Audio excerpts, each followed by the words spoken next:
سلام رفیق شفیق خودم. امیدوارم حالت خوب باشه. امروز یک کتاب خیلی خاص و متفاوت رو قراره با هم دیگه بخونیم. اسم این کتاب مناطق آبیه. این کتاب راجع به چیه؟ کتاب مناطق آبی اصطلاحیه که نویسنده برای 5 منطقه از جهان به کار میبره. جایی که مردم اونا به طور طبیعی عمر طولانی‌تر و سالمتر و شادتری دارن و به راحتی به سنای حتی بالای 90 و 100 سالگی میرسن، بدون اینکه با بیماری‌های مزمن مثل بیماری قلبی و دیابت یا آلزایمر دست و پنجه نرم بکنن. کتابیه که من خودم خیلی حال کردم وقتی خوندمش و مطالب جالب و کنجکاو کننده و باحالی داره. امیدوارم که خوشت بیاد و بتونه به اطلاعات روزمرگی زندگیت یه سری تجربیات اضافه بکنه. قبل از اینکه شروع بکنیم خیلی خوشحال میشم که ویدیومو لایک بکنی و اگر خیلی حال کردی با همون کانالمون هم سابسکرایب بکنی. بریم که شروع بکنیم. توی این کتاب بهتون چی یاد میده؟ توی این کتاب بهت 5 تا منطقه آبی جهان که یکیش اوکیناوا ژاپن، یکیش ساریدینا ایتالیا، یکی لوما لیندا کالیفرنیا، یکی نیکویا کاستاریکا و یکیش ایکاریا یونانه، میخواد بره که بهتون بگه چجوری این آدما میتونن عمر بیشتری بکنن و مریضی کمتری هم داشته باشن. آقای دن بیوتنر به این مناطق سفر کرده، با مردم صحبت کرده، سبک زندگیشون رو بررسی کرده و با همکاری محققان جهانی عوامل مشترک بین اونا رو کشف کرده. اون این رازا رو به صورت 9 تا اصل طول عمر یا قوانین زندگی مناطق آبی معرفی میکنه. بخش 1، حرکت طبیعی. مردم مناطق آبی باشگاه نمیرن، بلکه روزانه به طور طبیعی زیاد حرکت میکنن، مثل باغبانی، پیاده روی، کار توی خونه و مزرعه. مثلا توی اوکیناوا مادر بزرگا روزانه بدون برنامه ریزی ورزش از زمین نشینی و کشاورزی سنتی بهره میبرن. 2، داشتن هدف. مردم این مناطق دلیل مشخصی برای بیدار شدن صبح دارن. مثلا توی نیکویا به آنها میگن پلند ویدا و در اوکیناوا مفهومی به معنای دلیل زندگی دارن. 3، کاهش استرس. مردم مناطق آبی روش‌های مشخصی برای آروم کردن ذهن دارن، مثل دعا، مدیتیشن، خواب نیمروزی یا صرف وقت با خانواده. مثال توی ایکاریا مردم هر روز بعد از ظهر چرت میزنن، کاری که خطر بیماری قلبی رو کاهش میده. 4، قانون 80%. ساکنان اوکیناوا قبل از سیر شدن کامل دست از غذا خوردن میکشن و میگن هاراهاچی بو، یعنی تا 80% سیری بخور. چه چیز باحالی. مثال پرخوری نکردن باعث کاهش وزن، سلامتی و افزایش طول عمر میشه. 5، رژیم غذایی گیاهی. رژیم غذایی گیاهی توی این مناطق غالباً گیاهیه.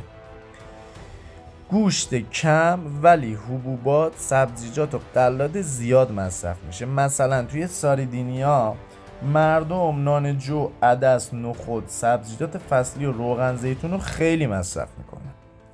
6، نوشیدنی معتدل.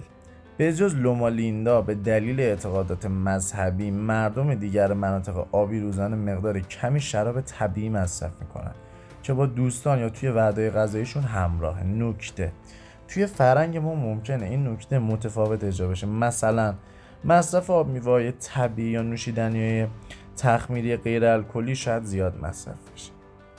بخش بعدی که بخش آخر، تعلق به اجتماع.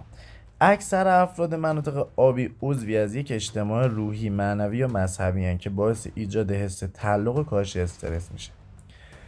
یه نکته‌ای که خیلی من توی زندگیم به شدت به کار برده همین بود. نکته چیه؟ این من یه لوکیشنی زندگی میکردم یه مدت خیلی، شاید بهتون بگم 7-8 ساله، توی روستای خیلی فوق‌العاده، روستایی که شاید بهتون بگم اکثر ایرانی‌ها میومدن اونجا، نزدیکای کردان کرج بود. آب و هوای خیلی فوق‌العاده‌ای داشت. یه شخصی بود که من این شخص رو هیچ وقت مریض ندیده بودم.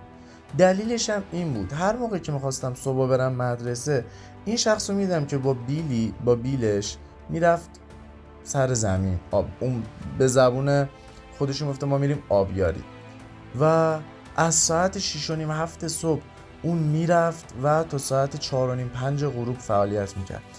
یه آدمی بود که تقریبا 84-5 سالش بود و همیشه بیلش رو مینداخت پشت سرش و راه میافتاد. یه چیزی که برام جالب بود این بود چندین بار همسایه ها و حتی خانواده خودم ازش پرسیده بودن که توی این سن چجوری انقدر تو سر حالی؟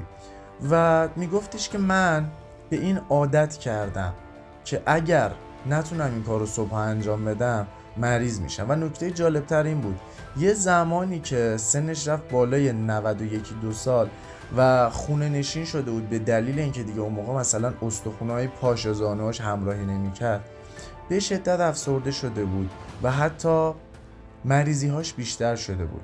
و بعدش فهمیدیم که اصلا دلیلی که اون سر پا بود این بود که توی زندگیش همیشه یه سری کارها رو انجام میداد.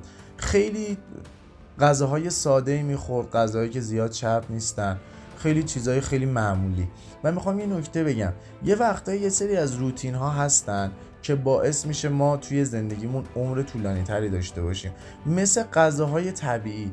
بر فرض مثال عمه مادر خود من که مادر من 5 تا عمه داشت، 4 تاشون بالای 103 سال عمر کردن و یه زمانی که فوت شدن یکی از اونا، مادرم میگفت اینا تا مدت طولانی فقط و فقط صبح ساعت 4:30-5 یک قابلمه با همسرشون روغن حیوانی مصرف میکردن با نون و بعد میرفتن سر زمینای کشاورزی و میگفت اینا تا شب گوشتشون نمیشد، چون اون روغن حیوانی و نونه باعث میشد اینا تا شب سیر بمونن.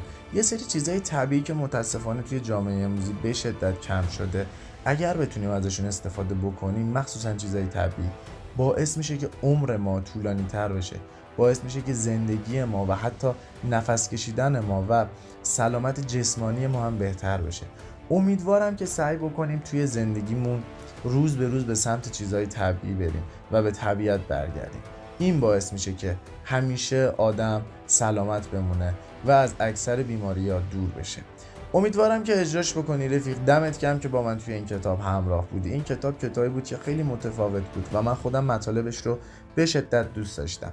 اگر دوست داشتی میتونی کانالم سابسکرایب بکنی، چون کلی مطالب جدید راجع به توسعه فردی، چیزای انگیزشی و روابط عاطفی و اجتماعی و همینطور راجع به ذهنیت و مطالب راجع به سلامتی رو میتونی اینجا بخونی.